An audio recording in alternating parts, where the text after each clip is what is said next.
Hello everyone, Assalamu alaikum and welcome to Zor Ka Jor. This is Rabia Shahid. Viewers, cricket की बात करें तो excitement level तो बहुत हाई है क्योंकि कल पहला मैच है टेस्ट सीरीज़ का बांग्लादेश वर्सेस पाकिस्तान शाहीन्स का। देखने में तो ये आ रहा है कि कुछ मसले हैं, प्रॉब्लम्स हैं। स्टेडियम्स की अगर हम बात करें तो स्टेडियम्स की तैयारी भी ऑन गोइंग है। मोहसिन नकवी साहब खुद इंस्पेक्शन पर गए थे, विजिट्स किया। उन्होंने बताया कि जो हमारे तमाम स्टेडियम्स हैं उनकी जो कंस्ट्रक्शन हो रही है वो इंटरनेशनल लेवल के स्टैंडर्ड ही नहीं है, इसीलिए उनकी कंस्ट्रक्शन हो रही है ताकि इंटरनेशनल लेवल पर जब टीम्स आएँ तो लोग देखें, उन्हें खुशी हो, इंटरनेशनल लेवल पे भी हमारी अप्रिसिएशन हो। क्योंकि पाकिस्तान के पास ये बहुत बड़ी अपॉर्चुनिटी है कि पाकिस्तान को ये टूर्नामेंट, चैम्पियंस ट्रॉफी का टूर्नामेंट होस्ट करने का मौका मिल रहा है और अपने होम ग्राउंड पे हम खेलेंगे, तो ये बहुत एक एक्साइटिंग बात भी है। लेकिन इसके साथ साथ जो डिले की खबरें भी आ रही हैं कि 2 साल लगेंगे या 3-4 महीनों में कहा जा रहा है कि कंस्ट्रक्शन कंप्लीट हो जाएगी। पॉसिबल है, नहीं है, ये तो मोहसिन नकवी साहब ने कल क्लियर किया था अपनी प्रेस कॉन्फ्रेंस में कि काम हो जाएगा। जनवरी तक की डेडलाइन थी। हाफिज़ साहब से भी हमारी बात हुई थी, उन्होंने भी इसको क्लियर किया था कि जनवरी तक की डेडलाइन है और जनवरी तक तमाम जो काम है, कंस्ट्रक्शन है, वो सब कुछ कंप्लीट हो जाएगा। अब कल पहला मैच है, उसके लिए भी हम एक्साइटेड हैं।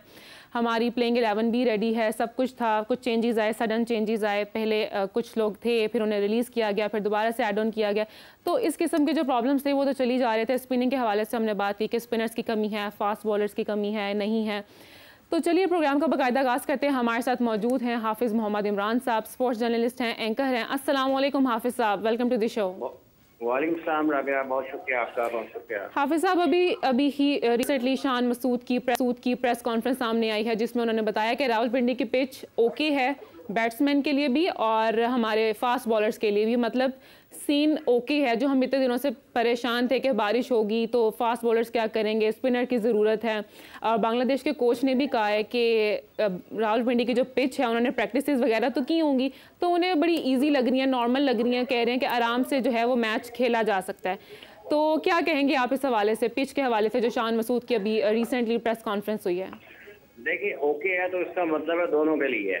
हाँ, और पाकिस्तान चूंकि अपने फास्ट बॉलिंग स्ट्रेंथ के ऊपर टेस्ट मैच खेल रहा है और पाकिस्तान ने 4 फास्ट बॉलर्स का अपनी प्लेइंग 11 में ऐलान कर दिया है कि पहले ही 2 दिन पहले इस टेस्ट मैच के शुरू होने से। पाकिस्तान के नुक्ता निगाह से, जैसा कि आपने शान मसूद का जिक्र किया है, तो पाकिस्तान की कोशिश यही होगी कि 4 फास्ट बॉलर शामिल करने का मतलब ये है कि आप 20 विकेटें हासिल करने की हिकमत अमली के साथ मैदान में उतर रहे हैं और आपको टेस्ट मैच जीतने के लिए 20 विकेटें हासिल करना होंगी। अब यहाँ पर 4 फास्ट बॉलर खिलाने का मतलब ये है कि पिच ओके का मतलब ये है कि वो अच्छा पिच होगा जहाँ पर बल्लेबाजों के लिए भी रन होंगे और फास्ट बॉलर्स को भी वहाँ से मदद मिल सकती है जी। अब देखना ये है कि क्या इसमें मौसम आड़े आता है या नहीं आता है और पाकिस्तान टॉस कौन सी टीम जीत पाती है, वो भी बड़ा यहाँ पर अहम होगा। फिर 5 दिन पिच कैसा खेलता है, क्योंकि हर दिन पिच का रवैया तब्दील होने के इम्कान होते हैं टेस्ट मैच में।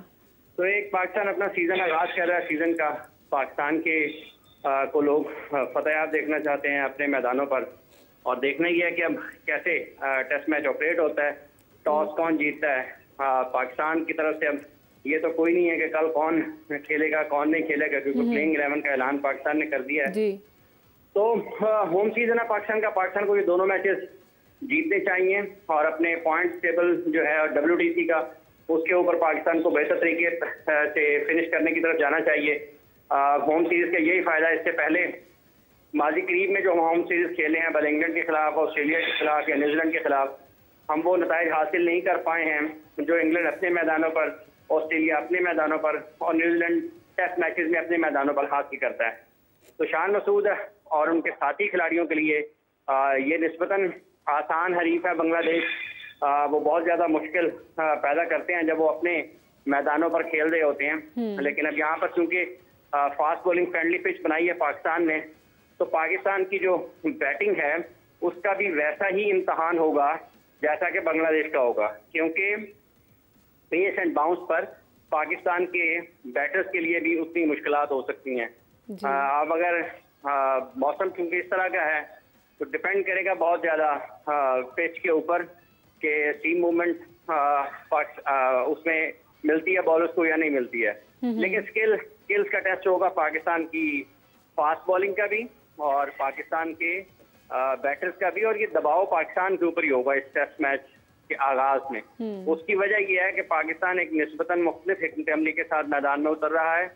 दूसरी वजह यह है कि बांग्लादेश निस्बतन आसान हरीफ समझा जाता है टेस्ट मैचेस में, और तीसरी वजह यह है कि पाकिस्तान का होम ग्राउंड है, और पाकिस्तान होम ग्राउंड पर अपनी मर्जी की पिचेस बनाकर अगर खेलता है और नताइज तवक्कुआत के बरक्स आते हैं, तो ये सारी चीजों का दबाव लेकर पाकिस्तान की टीम ने मैदान में उतरना, और पाकिस्तान की टीम काफी महीनों के बाद टेस्ट मैच क्रिकेट खेल रही है। और हाफिज साहब होम ग्राउंड तो है, लेकिन स्ट्रेटेजी आपको क्या लगता है कि दोनों टीम्स को क्या अपनानी चाहिए? क्योंकि पिच अब उन्होंने प्रैक्टिस वगैरह तो की हैं, उन्हें ये नजर आ रहा है कि पिच ओके है, आराम से मतलब गेम खेली जा सकती है, तो स्ट्रेटेजी पाकिस्तान को क्या अपनानी चाहिए? देखिए राबिया, मैच शुरू होने से पहले कप्तान का ये कहना ओके है तो ठीक है, ओके है, लेकिन क्या ये ओके आपको ट्रांसलेट होता दिखाई देगा परफॉर्मेंस में या नहीं देगा? अगर ओके है तो इसको आपने साबित करना है अपनी परफॉर्मेंस के साथ। अगर टीम की कारकर्दगी ठीक नहीं होगी तो फिर भी वो ये तो कह सकेंगे हाँ बिल्कुल ओके थी, लेकिन वो उस ओके को जो है ना, वो जो मुखालिफ टीम थी उसने ज्यादा बेहतर अंदाज में उस ओके से फायदा उठा लिया। तो अब आपको अपनी परफॉर्मेंसेस इस ओके को ट्रांसलेट करना है अपनी परफॉर्मेंसेस में। अगर आप बेहतर परफॉर्म नहीं करेंगे और जहाँ तक हिकमत-ए-अमली नहीं करेंगे तो फिर आपके लिए मुश्किलात होंगी, आपको बातें भी सुनना पड़ेंगी, आप पर तनकीद भी होगी और बहुत ज्यादा होगी। क्योंकि अगर आप बांग्लादेश के खिलाफ भी अच्छा नहीं खेलेंगे, अपनी मर्जी की पिच बनाकर अपनी होम ग्राउंड का आप एडवांटेज नहीं ले पाएंगे, तो आपको बातें सुनना पड़ेंगी। और जहाँ तक ताल्लुक इस चीज का है कि हिकमत-ए-अमली तो अब तक जो प्री मैच जो आप उसको कह सकते हैं उसमें तो बिल्कुल वाजे है, और वो इस अंदाज में वाजे है कि पाकिस्तान ने 4 फास्ट बॉलर्स का ऐलान कर दिया है, और 4 फास्ट बॉलर्स के साथ प्लेइंग 11 का ऐलान करने का मतलब है कि आपने ऑल आउट अटैक पर जाना है, और आपने उसी हिसाब से पिच की तैयारी भी की है। एक सलमान अली आगा पाकिस्तान के पास एक फास्ट टाइमर हैं स्पिनर के तौर पर बॉलिंग ऑप्शन में, लेकिन अब वो उनको फुल टाइम इस्तेमाल करेंगे क्योंकि उनके पास वही है। पाकिस्तान इस लिहाज से थोड़ा सा अंडर प्रेशर। अब देखेंगे साइम अयूब के लिए भी ये करियर के उनके टर्निंग पॉइंट हो सकता है, क्योंकि अभी तक टर्निंग पॉइंट तो क्या कहना है, लेकिन उनको एक नई जिंदगी दे सकता है, क्योंकि वो इंटरनेशनल क्रिकेट में अभी तक परफॉर्म नहीं कर पाए हैं, और उन्होंने एक टेस्ट मैच ऑस्ट्रेलिया में खेला था। T20 क्रिकेट में उन्हें खासे लंबे मौके मिले हैं, लेकिन वो परफॉर्म नहीं कर पाए हैं। और अब जबकि वो होम सीरीज में इतनी ज्यादा नाकामियों के बावजूद इंटरनेशनल क्रिकेट में उनको मौका मिला है, तो फिर उनके ऊपर ये एक इजाफी दबाव जरूर होगा कि उन्होंने परफॉर्म करना है। पाकिस्तान ने 5 प्रैक्टिस बैटर्स के साथ मैदान में उतर रहा है, और उसमें रिजवान, सलमान, सऊद, बाबर, कुछ शान, दो ओपनर्स जो हैं पाकिस्तान के। तो ओपनिंग अगर साइम अयूब रन करते हैं तो एक पाकिस्तान को अगर ओपनिंग न सिर्फ उनके लिए फायदामंद होगा बल्कि पाकिस्तान के लिए भी फायदामंद होगा कि कितना ज्यादा उनके ऊपर एतमाद किया गया है, तो वो उसको अब इस एतमाद को दुरुस्त साबित करेंगे। तो पाकिस्तान के लिए उनके ओपनर्स की तरफ से रन करना बहुत जरूरी है। बाबर आजम के ऊपर बहुत ज्यादा बातें हो रही हैं, क्योंकि उनकी भी कारकर्दगी, उनके अपने मायार। और हाफिज साहब आपने बाबर आजम की बात की कि उनकी कारकर्दगी पर बातें हो रही हैं। बासित अली ने फिर से एक स्टेटमेंट दी थी कि बाबर आजम रैंकिंग के ऊपर है तो उसकी परफॉर्मेंस पर कोई बात ही नहीं कर रहा है, क्योंकि बाबर आजम को भी पता है कि वो ऊपर है और परफॉर्म नहीं भी करेगा तो वो ऊपर ही रहेगा। तो क्या यही वजह है कि बाबर आजम की कारकर्दगी जो है वो हमें लो देखने में मिल रही है, डाउन है? देखें, आप हर वक्त तो ऊपर नहीं रह पाएंगे ना। हाँ, लेकिन आईसीसी रैंकिंग में क्यों वो टॉप पे हैं जब उनकी परफॉर्मेंस भी ठीक नहीं है? देखें, अब अगर वो परफॉर्मेंसेस नहीं देंगे तो ऐसा नहीं हो सकता कि आप हर वक्त ही टॉप रैंकिंग में रहें। ये आईसीसी का निज़ाम कुछ जरा अजब सा है, इसके बारे में लोग बहुत ज्यादा इसको, अब तो जो बहुत बड़े ममालिक हैं क्रिकेट के, वो बहुत ज्यादा संजीदा इसको लेते नहीं है। लेकिन उसके बावजूद भी अगर सिर्फ रैंकिंग की हद तक की बात की जाए तो ऐसा नहीं होगा ना कि 6 महीने साल वो कुछ परफॉर्म ना करें और फिर वो ऊपर ही चले जाएं। जी। तो असल बात ये है कि आपके 30, 35, 40, 50 के बजाय जो उनकी परफॉर्मेंसेस का एक हम जो कहते हैं कि एक उन्होंने खुद से एक स्टैंडर्ड मेंटेन किया हुआ है, अगर वो उसके ऊपर नहीं जाते हैं तो फिर उनके लिए बहुत ज्यादा मुश्किल होगी कि अगेंस्ट बांग्लादेश भी होम सीरीज पर भी आप रन नहीं कर पाएंगे। वैसे तो उनकी परफॉर्मेंसेस इसलिए भी लोग उसको जरा उसका तनकीदी जायजा लेते हैं कि वो निस्बतन उतनी अच्छी टीमों के खिलाफ नहीं होती हैं या फिर अवे उनकी उतनी नहीं होती हैं, लेकिन अब पाकिस्तान के लिए ज़रूरी है कि वो रन्स करें। पाकिस्तान की टीम के सबसे अहम खिलाड़ी माने जाते हैं और पाकिस्तान का बड़ा इन्हिसार होगा उनके ऊपर कि वो जब होम सीरीज़ में पाकिस्तान के मैचेस हैं और उसमें अगर पाकिस्तान ने कामयाबी हासिल करनी है तो बाबर आजम को रन्स करना होंगे। मोहम्मद रिजवान, बाबर आजम, शाहीन अफरीदी, देखिए जो टीम के हालात रहे हैं वर्ल्ड कप में नाकामी के बाद, वो कोई इतनी आइडियल तो नहीं है, मिसाली तो नहीं है, क्योंकि पाकिस्तान की क्रिकेट मनफी अंदाज में ज़ेर बहस रही है। आप उस सारी जो मनफी बातें हैं, मनफी सोच है, या फिर आप उसको कहें कि जितना भी पाकिस्तान क्रिकेट के बारे में नामुनासिब अंदाज में बात होती है, नामुनासिब इस सेंस में कि लोग फिर गुस्से का इजहार करते हैं, भरम होते हैं ना कि टीम अच्छा नहीं परफॉर्म कर रही है, तो वो एक ही चीज उसको बदल सकती है और वो पाकिस्तान टीम की कारकर्दगी है। बिल्कुल। और अगर कारकर्दगी का मायार या कारकर्दगी ऐसी ही रही जैसा कि वर्ल्ड कप से पहले है, तो फिर लोगों का और जो गुस्सा है वो ज्यादा होगा, क्योंकि अब आप फॉर्मेट से निकले हैं। पाकिस्तान ने गुज़िश्ता चंद माह में 2023 के वर्ल्ड कप के बाद T20 क्रिकेट में, टेस्ट क्रिकेट में, वनडे वर्ल्ड कप में अच्छी कारकर्दगी नहीं दिखाई और उसके बाद T20 और टेस्ट मैचेस में भी अच्छे खेल का मुजाहरा नहीं किया। और अब जब आप वो अवे से होम क्रिकेट की तरफ आप आ गए हैं, शिफ्ट हुआ है आपका, तो अगर आप यहाँ भी अच्छा नहीं खेलेंगे तो फिर भले बाबर आजम हो, भले शाहीन अफरीदी हो, भले रिजवान हो या शान मसूद हो, लोग फिर बख्शेंगे तो नहीं किसी को। आप ये तो नहीं हो सकता ना कि आप अगेंस्ट इंडिया इन इंडिया हार जाएं, आप अगेंस्ट इंडिया इन श्रीलंका हार जाएं, अब आप अगेंस्ट ऑस्ट्रेलिया इन ऑस्ट्रेलिया हार जाएं, आप अगेंस्ट ऑस्ट्रेलिया इन पाकिस्तान हार जाएं, और आप अगेंस्ट बांग्लादेश इन पाकिस्तान भी हार जाएं, तो फिर तो आपके ऊपर तनकीद जायज होगी। इसलिए बहुत सारी ऐसी चीजें हैं जिनका सिर्फ और सिर्फ जवाब दिया जा सकता है वो बेहतर कारकर्दगी से है। और जितनी भी तनकीद हो रही है, जो लोगों में गम गुस्सा है, अगर आप उसकी शिद्दत को कम कर सकते हैं तो वो एक ही चीज उसको उस सख्ती को नरमी में बदल सकती है, वो पाकिस्तान टीम की कारकर्दगी है। और पाकिस्तान के लिए अच्छा मौका है सीजन के आगाज में कि आपको निस्बतन, मतलब इंग्लैंड का सामना आप नहीं कर रहे हैं, आप ऑस्ट्रेलिया या न्यूजीलैंड का सामना नहीं कर रहे हैं, आप साउथ अफ्रीका का टेस्ट मैचेस में सामना नहीं कर रहे हैं, आपको निस्बतन एक आसान हरीफ मिला है। ये अब तक की बात है। वैसे क्रिकेट के हलकों में लोग बांग्लादेश को उतना आसान नहीं ले रहे, क्योंकि उनके पास बासलाहियत क्रिकेटर आए हैं। बिलखुसूस उनकी फास्ट बॉलिंग की जब बात की जाती है तो लोग उनको को इतना बुरा नहीं कहते हैं, क्योंकि 2023 के वर्ल्ड कप में भी देखा है 50 ओवर्स के क्रिकेट में, क्योंकि फास्ट बॉलर्स ने बड़ी इंप्रेसिव गेंदबाजी की है। और अगर यहाँ पर फेवरेबल पिच होता है और अगर वो एक आध स्पेल किसी का लग जाता है तो अगेंस्ट पाकिस्तान, बांग्लादेश के फास्ट बॉलर का, तो पाकिस्तान की मुश्किल होगी। ये कोई मतलब अभी तक तो हम कह रहे हैं आसान है, लेकिन अगर कुछ स्पेल लग गया किसी भी फास्ट बॉलर का बांग्लादेश की तरफ से, पाकिस्तान का लगना ना 4 फास्ट बॉलर हमने इसीलिए खिलाए हैं कि हमारा कुछ स्पेल लगे और हम उनको जल्दी आउट कर रहे हैं, तो ये टिल्ड हो सकता है। दूसरी तरफ भी उनका भी लग सकता है, वो भी पाकिस्तान को आउट कर सकते हैं। तो ये वो सारी चीजें हैं जिन्हें निगाह में रखने की जरूरत है। हमें उम्मीद ये ख्वाहिश जरूर करनी चाहिए कि पाकिस्तान बेहतर खेलेगा, लेकिन हमें चूंकि क्रिकेट पाकिस्तान की बहुत ज्यादा अच्छे हालात में नहीं है, इसलिए बांग्लादेश को गैर मामूली तौर पर या गैर जरूरी अंदाज में को बहुत आसान हरीफ समझना नहीं चाहिए पाकिस्तान को। अब देखना ये है कि इसको जितनी बातें पाकिस्तान टीम के हवाले सुनी है या जिस तरीके से शान ने ओके किया है, ये ओके ट्रांसलेट होता है, कन्वर्ट होता है इन परफॉर्मेंसेज या नहीं होता है, ये देखने की चीज है। इसके लिए हमें अब कुछ ज्यादा इंतजार तो नहीं करना पड़ेगा। कल अगर इस वक्त बारिश ना हुई रावलपिंडी में और मैच हो रहा हुआ तो सूरत हाल पहले दिन के बाद दूसरे सेशन में कुछ ना कुछ तो नजर आ जाएगा कि पाकिस्तान टीम ऊंट किस करवट बैठ रहा है, जहाँ किस रुख रहा है, क्योंकि पहला सेशन हो चुका होगा, दूसरा सेशन जो है वो जारी होगा। और अगर पाकिस्तान बारी ले रहा हो, बैटिंग कर रहा हो, तो इस वक्त तक कल के दिन में कम विकेटों के ऊपर एक से ज्यादा विकेट ना गिरी हो और पाकिस्तान ने 100, 125, 150 कर लिए हो, तो उसको हम कहेंगे जी ठीक है, सीजन का आगाज पाकिस्तान के लिए अच्छा हुआ है। और इसी अच्छा हाफिज साहब, आप ख्वाहिशात की बात कर रहे हैं, हज़ारों ख्वाहिशें ऐसी कि हर ख्वाहिश पे दम निकले। कारकर्दगी बेहतरी की उम्मीद तो हम करते हैं पाकिस्तानी टीम से। अब देखें कल पहला मैच है, क्या होता है। लेकिन एक बात ये भी मैं आपसे बताना चाह रही थी कि कामरान अकमल की भी एक स्टेटमेंट आई है जिसमें उन्होंने एतराज़ का इजहार किया है कि अबरार अहमद को क्यों निकाला। उसको क्यों निकाला, तो क्या कहेंगे उस हवाले से?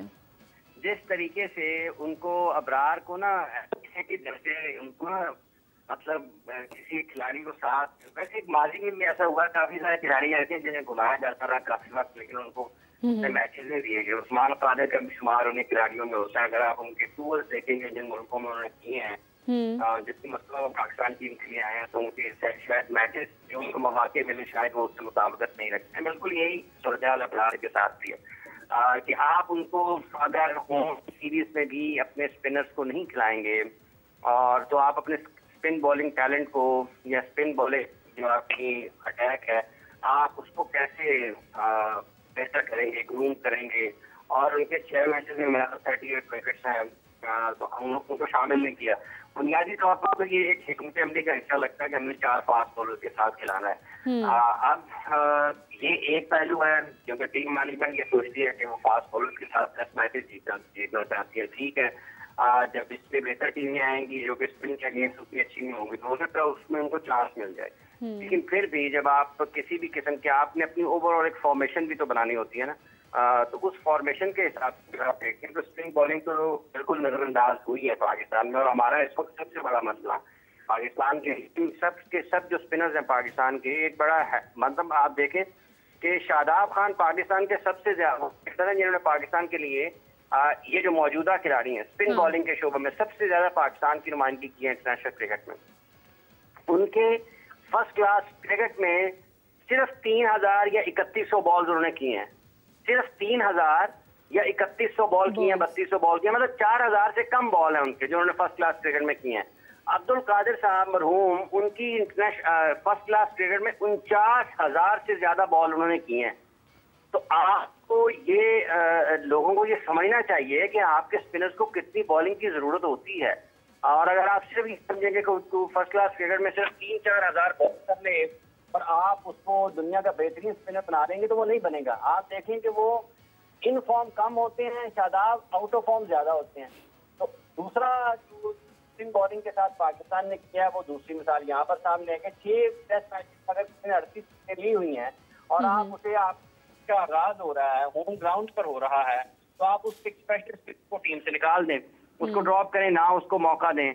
तो क्या शेन वॉर्न ने ऑस्ट्रेलिया के पिचेस पर आउट नहीं किए हैं? क्या मतलब नेथन लायन ने आउट नहीं किए? क्या मैगिल ने अपनी पिचेस पर आउट नहीं किए? क्या डैनियल विटोरी ने न्यूजीलैंड में आउट नहीं किए हैं? तो ये वो चीजें हैं जो सवालात जहां से पैदा होते हैं और लोगों को बात करने का मौका मिलता है। एक टैक्टिकल डिसीजन तो हो सकता है लेकिन फिर लोग कहेंगे क्या जब इंग्लैंड आपके खिलाफ आएगा खेलने के लिए तो फिर आप उस वक्त भी ये तेज पिचेस बनाएंगे, फिर आपको अबरार याद और फिर आप अगर फर्ज कर लें आप एतमाद के साथ मैचेस देंगे तो आप तवक्को कर सकते हैं वो वही कारकर्दगी का मुजाहरा करेगा जिसके लिए जिसके आप वो करते हैं। तो ये मुख्तलिफ चीजें हैं क्योंकि एक खिलाड़ी के बारे में कुछ करते हुए किसी और दलील का सहारा लिया जाता है और किसी और खिलाड़ी के बारे में वैसा ही फैसला करते हुए कोई और मंतक सामने आती है। तो ये इतना कोई हौसला अफजाई है मजमूई तौर पर। ये मिसाल लोगों के सामने है कि और लगभग 180-90 मैच हैं शायद आपके इंटरनेशनल मैचेस और उसके फर्स्ट में सिर्फ जो बॉल है वो 3035 है। तो ये फिर आप कहते हैं कि हमारे स्पिनर्स परफॉर्म नहीं करते। तो जब तक आप लॉन्गर फॉर्मेट में उनको तैयार नहीं करेंगे तो आप फिर उनकी कारकर्दगी में उतार चढ़ाव रहेगा। फिर ऐसे ही रहेगा कि जैसे बारिश के बाद लाहौर के जो दरून के इलाके हैं वहां पर गलियां टूट जाती हैं तो आपको खड्डे ही पड़ते हैं, आपकी उतार चढ़ाव रहता है। तो यही हाल है पाकिस्तान के स्पिन बॉलिंग का। अच्छा हाफिज साहब, जो बांग्लादेश की टीम है वो बड़ी स्ट्रॉन्ग नज़र आ रही है, कॉन्फिडेंट नज़र आ रही है क्योंकि उनके कोच ने भी कहा है कि well prepared for whatever Pakistan throw at us. Like वो पिच के हवाले से भी कॉन्फिडेंट है और गेम के हवाले से भी कॉन्फिडेंट है। तो पाकिस्तान की क्या तैयारियां हमको लग रही हैं कि एक टीम इतनी स्ट्रॉन्ग है, कॉन्फिडेंट से बात कर रही है कि भाई हम तो रेडी हैं, पाकिस्तान जैसे मर्जी हमें अटैक करे और पिच भी उन्हें ओके लग रही है। तो उस हवाले से आप क्या कहेंगे, पाकिस्तान टीम को क्या सजेस्ट करेंगे? देखिए तो ये है कि जिन हालात में बांग्लादेश की टीम पाकिस्तान आई है ना, देखिए उन्होंने अपने मुल्क के लोगों का उनका स्पिरिट वैसे ही हाई है बहुत। हाँ, उनके जब उनके कोच ने पाकिस्तान में मीडिया से इंटरेक्ट किया, बातचीत की, तो वो जज्बाती भी हुए। तो जिस तरह के हालात में वो आए हैं यहाँ पर पाकिस्तान में खेलने के लिए, तो उनको भी पता है कि क्रिकेट उनके मुल्क में उनके लोगों के लिए क्या अहमियत रखती है, उसकी क्या हैसियत है खेल की। तो वो चाहेंगे जरूर कि वो अपने मुल्क के लोगों को, जो कि मुश्किल हालात से गुजर रहे हैं, क्रिकेट के जरिए खेल के मैदान से अपने मुल्क के लोगों को एक खुशी दें, और उनको कम से कम जो गुज़िश्ता चंद हफ्तों में उनके मुल्क में जो कुछ हुआ है, वो खेल के मैदान से कोई भी अच्छी कारकर्दगी, कोई भी कामयाबी उनके मुल्क के लोगों के चेहरों पर मुस्कुराहटें बखेरे और उनको कम से कम कोई खुशी का जरूर मैसर आए। तो उनकी टीम इस लिहाज से मोटिवेटेड जरूर रहेगी, और वो कुछ ना कुछ जरूर करना चाहेंगे इस तरीके से कि वो पाकिस्तान के खिलाफ बेहतर क्रिकेट खेलें, अच्छे नताइज लें और अपने मुल्क के लोगों को खुशियां दें। तो इस लिहाज से जो उन्होंने, जिस तरह से आपने उनके कॉन्फिडेंस का जिक्र किया है, जिस तरह से कोच ने कल बात की है, तो ये चीजें पाकिस्तान वो चैलेंज करने की कोशिश करेंगे हर तरीके से, और पाकिस्तान को फंसाने की कोशिश करेंगे। उनके पास अच्छे क्रिकेटर जरूर हैं, और ये अगर पहले बॉलिंग कर रहे हुए और एक आध स्पेल लग गया तो पाकिस्तान के लिए मुश्किल भी होगा, कोई इतना आसान नहीं होगा, क्योंकि टेस्ट मैच क्रिकेट में आपको सेशन जो है वो जीतना पड़ते हैं, और अगर आप कम सेशन जीतेंगे, कम सेशन जो है सेशन अच्छे खेलेंगे, तो आपके लिए मुश्किलात होंगी, और आसान लिया नहीं जा सकता। जब 4 फास्ट बॉलर वाली पिच पे आप हरीफ टीम को आसान नहीं ले सकते, क्योंकि आपकी भी बैटिंग उतनी ही ज्यादा क्वेश्चनेबल है जितनी कि बांग्लादेश की हो सकती है। जी, बहुत शुक्रिया हाफिज साहब, thank you so much for joining us. और इसी के साथ अब हमें ज्वाइन करेंगे कादिर, उनसे जानेंगे कि क्या लेटेस्ट अपडेट्स हैं क्रिकेट के हवाले से। जी कादिर साहब, अस्सलाम वालेकुम, वेलकम टू द शो। वालेकुम अस्सलाम, thank you very much. Qadir, क्या लेटेस्ट अपडेट्स हैं क्रिकेट के हवाले से? शान मसूद की जो प्रेस कॉन्फ्रेंस हुई है वो भी हमने सुनी, पिच के हवाले से बहुत कॉन्फिडेंट हैं दोनों टीम्स, तो आपके पास क्या लेटेस्ट खबरें हैं? देखें, कल जो है वो प्लेइंग 11 अनाउंस की, और ये हमें प्रैक्टिस पहले भी देखने को मिली है कि मैचेस से कबल जो है वो प्लेइंग 11 अनाउंस कर रहे थे पाकिस्तान क्रिकेट टीम के मीडिया मैनेजर भी, और पाकिस्तान टीम मैनेजमेंट भी ये चाहती थी कि पहले टीम अनाउंसमेंट हो, जिसके नताइज काफी हद तक बुरे भी आए थे। और गुज़श्ता रोज जो है वो प्लेइंग 11 जो अनाउंस की, उसमें जो दिलचस्प बात यह है कि मोहम्मद हुरैरा को नहीं शामिल किया गया, सरफराज अहमद को नहीं शामिल किया गया, मीर हमजा को नहीं शामिल किया गया, उनकी जगह साइम अयूब को एक मरतबा फिर मौका देने का जो है वो सोचा गया है। और साइम अयूब जो है वो पाकिस्तान के T20 वर्ल्ड कप में बेतहाशा मौके मिलने के बाद भी उन्होंने इससे फायदा नहीं उठा सके, और फिर उसके बाद अगर आप देखें सरफराज अहमद की, तो उन्होंने भी काफी हद तक परफॉर्मेंसेस दी हुई हैं टेस्ट मैचेस में। मीर हमजा जो है वो उन्होंने काफी परफॉर्मेंस दी है, डोमेस्टिक में शाहीन में उन्होंने परफॉर्मेंस दी है, लेकिन वो भी इग्नोर किए गए। तो शान मसूद ये चाहते हैं कि साइम अयूब के साथ ओपन किया जाए, अब्दुल्ला शफीक का करवाया जाए, और शान मसूद कप्तान हैं प्लेइंग 11 में, सऊद शकील हैं, अब्दुल्ला शफीक हैं, बाबर आजम है, खुरम शहजाद है, मोहम्मद अली हैं, मोहम्मद रिजवान है, नसीम शाह है, साइम अयूब है, सलमान अली आगा और शाहीन शाह अफरीदी। पाकिस्तान टीम जो है वो 4 फास्ट बॉलर्स के साथ जो है मैदान में उतरेगी, जबकि शान मसूद जो है वो पहली मरतबा होम सीरीज में टीम की क़यादत भी करेंगे। तो जेसन गिलेस्पी जो है उनका इन्हिसार 4 फास्ट बॉलर्स के साथ गया। हमने आपको गुज़िश्ता रोज भी बताया कि जो ग्रीन टॉप विकेट थी उसका क्यूरेटर्स को कहा गया कि वो बनाए। इससे पहले, इसके बाद जो है वो आज की बात करें तो आज पाकिस्तान और बांग्लादेश की क्रिकेट टीमें ऑप्शनल ट्रेनिंग सेशन में हिस्सा भी लेंगी, और अभी कुछ देर बाद जो है वो ट्रेनिंग का आगाज हो जाएगा। और इसके बाद, इससे पहले अब जो ट्रेनिंग हो उससे बाद पाकिस्तान और बांग्लादेश के जो कप्तान हैं शान मसूद और शांतो, उन्होंने जो है वो ट्रॉफी की रूनुमाई की, और वहां पर जो है वो रावलपिंडी क्रिकेट स्टेडियम में दोनों कप्तानों ने जो है वो रूनुमाई की। उसके बाद नजमुल हसन ने मीडिया टॉक की, और उन्होंने कहा कि न्यूजीलैंड और श्रीलंका के खिलाफ बांग्लादेश की अभी सीरीज रही है, और पाकिस्तान के खिलाफ अच्छी सीरीज होगी, जबकि बांग्लादेश के स्क्वाड में तवाज़न है, और रावलपिंडी टेस्ट के लिए टॉस बहुत अहम किरदार अदा करेगा, जबकि पाकिस्तान के खिलाफ सीरीज में कोई प्रेशर नहीं है, अच्छी क्रिकेट खेलने की कोशिश करेंगे। और इसी के साथ साथ जो है वो अगर शान मसूद की बात की जाए तो शान मसूद ने भी मीडिया से गुफ्तगू की है ट्रॉफी की रूनुमाई के बाद कि बांग्लादेश के खिलाफ सीरीज इंतहाई अहमियत की हामिल है, बांग्लादेश के खिलाफ बेहतरीन परफॉर्मेंस देंगे, जबकि क्रिकेट टीम वर्क का नाम है और मजमूई कारकर्दगी मैच के नताइज पर असरअंदाज होती है, और कोशिश है कि ड्रेसिंग रूम का माहौल बेहतरीन रहे। जबकि बांग्लादेश के पास शकीबुल हसन, लिटन दास, मोमिन और मुशफीक जैसे बेहतरीन टेस्ट प्लेयर हैं। ये तमाम खिलाड़ी तजर्बाकार हैं, और हमें ग्राउंड का जो होम ग्राउंड है उसका एडवांटेज होगा। और जबकि उनका ये भी कहना था कि टीम में कोई ग्रुपिंग नहीं है, तो ये मैं समझता हूँ कि जो शाह मसूद ने आखिरी जुमला बोला टीम में ग्रुपिंग नहीं है, इसका कोई अभी जवाब नहीं था इसको बयान करने का या इसको बार बार जो है हाईलाइट करने का बिल्कुल हाईलाइट करने का, क्योंकि देखिए अगर पाकिस्तान टीम है तो पाकिस्तान टीम में जो ग्रुपिंग है तो ग्रुपिंग वाले लोगों को बाहर लाएं, उनका नाम बाहर वाज़िया करें और उनको टीम से निकालें जो ग्रुपिंग करते हैं। तो ये पाकिस्तान की टीम है, ये किसी गली मोहल्ले की टीम नहीं है कि वो इंफरादी तौर पर ग्रुपिंग करें और पाकिस्तान की टीम का माहौल खराब करें और रिजल्ट उसकी वजह से खराब आते हैं। तो ये अभी तक की ताज़ा तरीन इतलात थी और खबरें थी जो हमें अपने। अच्छा कादिर, आपने बात की 4 से 5 फास्ट बॉलर्स की, 4 नाम मेरे पास हैं, नसीम है, शाहीन है, खुरम और मोहम्मद अली हैं। तो अब इसके पीछे क्या स्ट्रेटजी है कि इन 4 फास्ट बॉलर्स को पाकिस्तान टीम ने जो है वो इनका इंतखाब किया है और एक स्पिनर के साथ जा रहे हैं?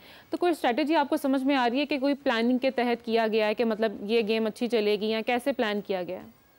देखिए ये अगर 4 फास्ट बॉलर्स के साथ जाते हैं तो इसका मतलब ये है कि पिच जो है वो फास्ट ट्रैक बनने वाला है। इससे जो है वो फास्ट बॉलर्स को मदद मिलेगी, सीमर्स को स्विंग होगा और जिस तरह की ओवरकास्ट कंडीशन है, इस्लामाबाद में बारिशें हो रही हैं, बादल आते हैं, तो उसकी वजह से उनको रेड बॉल में खासी जो है वो स्विंग भी मिलेगी।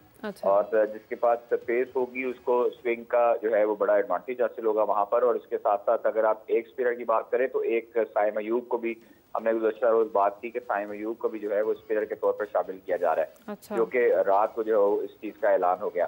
तो आप ये देखें कि हमारे पास सलमान अली आगा और साइम अयूब ये दो स्पिनर हैं। और उसके साथ साथ बाबर आजम को भी हमने नेट सेशन में जो है वो प्रैक्टिस करते हुए देखा है। लेकिन 4 फास्ट बॉलर का मतलब यह है कि ग्रीन टॉप विकेट बनेगा वहां पर जो है वो रावलपिंडी में। जिस तरह आपको पता है कि पहले बैटिंग ट्रैक बनते थे, 500 रन जो है वो पहले 2 रोज में हो जाते हैं, पहले दिन में हो जाते हैं। तो इसलिए इसको खत्म करने के लिए ग्रीन टॉप विकेट का मकसद ये होता है कि फास्ट बॉलर्स को मदद मिले और हमारे पाकिस्तानी फास्ट बॉलर जो है वो अच्छे हैं, उनको पता है कि लाइन लेंथ क्या है, तो वो वहां पर डोमिनेट कर सके। अच्छा कादिर, रावलपिंडी की जो पिच है वो तो सुनने में आ रहा है कि दोनों टीम्स ने प्रैक्टिस की है, उन्हें मुनासिब लग रही है। वो कह रहे हैं कि गेम के एतबार से फास्ट बॉलर्स के लिए भी ठीक है और बैटर्स के लिए भी ठीक है। लेकिन हमने पहले ये जिक्र कर रहे थे कि अगर बारिश होगी तो पिच सॉफ्ट होगी, गीली होगी, नम होगी, तो स्पिनर्स की ज़्यादा ज़रूरत होगी और फास्ट बॉलर जो हैं वहाँ पे काम नहीं आएंगे। तो अब जैसे आपने बात की कि पिच के अकॉर्डिंगली फास्ट बॉलर्स काम आएंगे, हेल्पफुल रहेगा, तो ये क्या मतलब सीन है सारा? देखिए जो रावलपिंडी की पिच है उसमें उसको पहले काफी हद तक डिसएडवांटेज जो पॉइंट थे उसको डिमेरिट पॉइंट भी आईसीसी की तरफ से मिल चुके हैं। चाहे वो टेस्ट सीरीज हो या कोई भी वनडे सीरीज हो, वहां पर उसको गैर मेयारी पिच होने की वजह से डिमेरिट पॉइंट्स मिल चुके हैं। तो इस वजह से मिल चुके हैं क्योंकि वहां पर जो है वो पहले रोज ही 500 रन हो रहे हैं और बॉलर्स को उसकी मदद हासिल नहीं हो रही। इसीलिए अब क्यूरेटर जो इंटरनेशनल क्यूरेटर आए हैं, जिसको पाकिस्तान ने हेड क्यूरेटर रखा है पीसीबी ने, उनको इसीलिए रखा है कि यहाँ पर वो विकेट्स को ग्रीन टॉप विकेट बनाएं, उसमें क्रैक्स डालें, उसमें उनको फास्ट बॉलर्स को मदद मिले। अगर मॉइस्चर आता है तो उसके लिहाज से उसको कैसे ट्रीट करना है और वो तमाम जो फास्ट बॉलर्स हैं उनको बताया गया है। तो ये पिच की कंडीशन और पिच का जो अभी मुआयना है वो तो कप्तानों की तरफ से होगा। लेकिन जो रावलपिंडी की पहले पिच थी और अब पिच है उसमें जमीन आसमान का फर्क है। पहले वाली पिच जो है वो जिसको मोटरवे की शक्ल के साथ बनाया गया था कि वो फ्लैट ट्रैक है और वहां पर रन्स होते हैं, बॉलर्स को मदद नहीं मिलती है। 5-5 दिन बॉलर जो है वो बेचारे मेहनत करते रहते हैं लेकिन उनको कोई एडवांटेज हासिल नहीं होता है। लेकिन इस पर भाई ऐसा नहीं होने वाला, क्योंकि आप जब ग्रीन टॉप विकेट बनाते हैं उसके बाद उसको फास्ट बॉलर्स को खास तौर पर मदद मिलती है। तो पहले सेशन में जो भी खेलेगा उसको मुश्किलात तो पेश आएंगी, ओवरकास्ट कंडीशन होगी और उसके साथ साथ जो फास्ट बॉलर्स हैं जब वो डोमिनेट करेंगे या उनका प्योर लाइन लेंथ पे जब बॉल गिरेगा तो उस वक्त बैट्समैन को भी कुछ मुश्किलात पेश आएंगी और अगर बैट्समैन को समझ लग जाती है, उसने रीड कर ली विकेट, तो फिर बॉलर्स के लिए मुश्किलात होगी। अच्छा कादिर, मैं देख रही थी कि काफ़ी लोगों को ना अबरार अहमद को, हमारे जो स्पिनर थे, उनको प्लेइंग 11 में ना ऐड करने पर काफ़ी एतराज़ात आ रहे हैं। कामरान अकमल ने भी एतराज़ का इजहार किया है कि क्यों नहीं ऐड किया, उसको क्यों साइड लाइन कराया गया।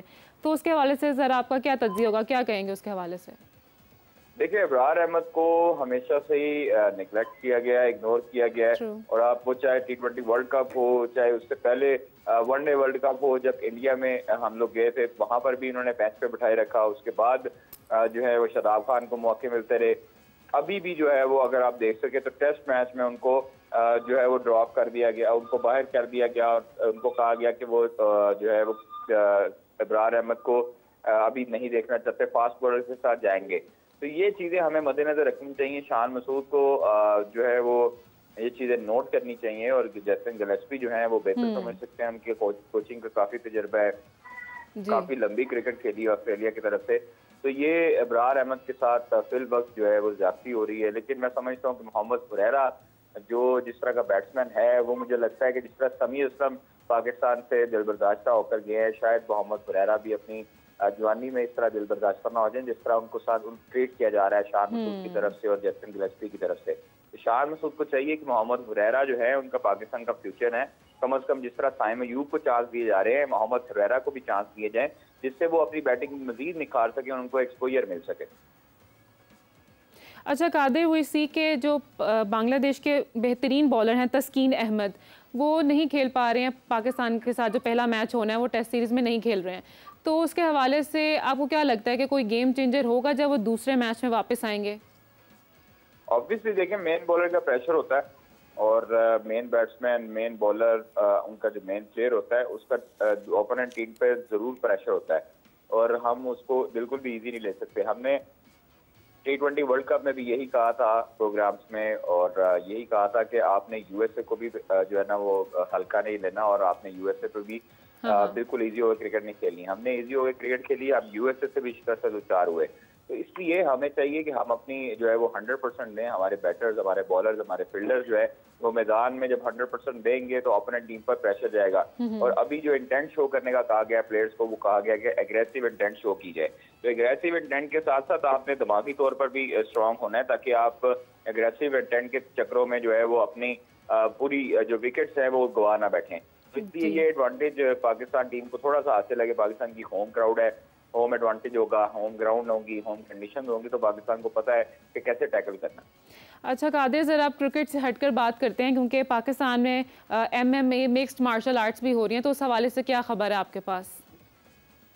देखिए, Pakistan mixed martial art Asian championship का सिलसिला जारी है, और पहला रोज जो है वो इख्तिताम पजीर हुआ। पाकिस्तान के जो 4 फाइटर्स थे उन्होंने फतह समेटी, उसके बाद एक फाइटर ऐसा था जिसको नॉकआउट किया हरीफ ने। तो आप देखें, आपके बवान जो है वो नॉकआउट हुए, जबकि उसके बाद जिया मशवानी और पाकिस्तान के रिजवान अली, उन्होंने भारतीय जो ओपोनेंट थे उनको शिकस्त दी और चित किया और नॉकआउट किया।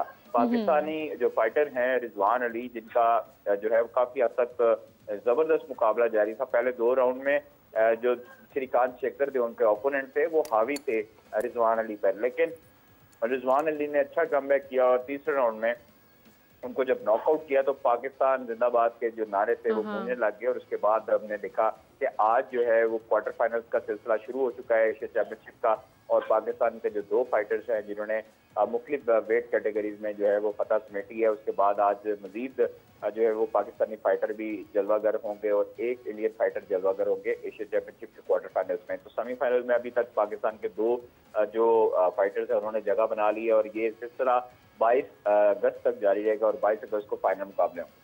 Well, thank you so much Qadir for joining us and sharing updates with us. Thank you so much. और इसी के साथ आज का जो प्रोग्राम है उसका टाइम यहीं तक था, एंड जो भी हमने बातें की, डिस्कशन की क्रिकेट परफॉर्मेंसेस के हवाले से, ऑब्वियसली हमें उम्मीद तो है कि कल जो पहला मैच है उसमें जो परफॉर्मेंस है वो हमारी टीम की ज़बरदस्त रहे, क्योंकि यही मौका है, होम ग्राउंड पर मैच हो रहा है, अब नहीं तो कब, क्योंकि आगे चैंपियंस ट्रॉफी भी आ रही है, उसमें भी हमारा ही होम ग्राउंड है, हमें अपने आप को मनवाने का मौका मिलेगा, होस्ट भी हमने करना है। तो लेट्स सी कि क्या होता है कल के मैच में। इसी के साथ मुझे दीजिए इजाज़त, आपसे मुलाकात होगी इंशाल्लाह कल, तब तक के लिए बाय बाय।